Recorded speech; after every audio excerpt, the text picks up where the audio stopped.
Bilen bırak. O. Yırtmalık moda ol bilen. Bana.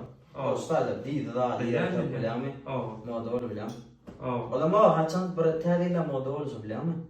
Son yırtık futbol moda ol, yırtık jim freestyle, yırtık giyip başladılar. Cinsofka yırtık moda ol bilen mi? O. Men ya şu yıl tarihle ne deyip kim yürüm dedi. Yırtık çorabı moda olsa bir arkan baran yerinde ayakkabı çıkarıp oturaydı ben. Ay. Ben de bana cevap vereyim. Da der burada değil. Aha. Erkek ya burada değil. Öyle. Men şu moda değil, benim arkan çıkarıyorum adam.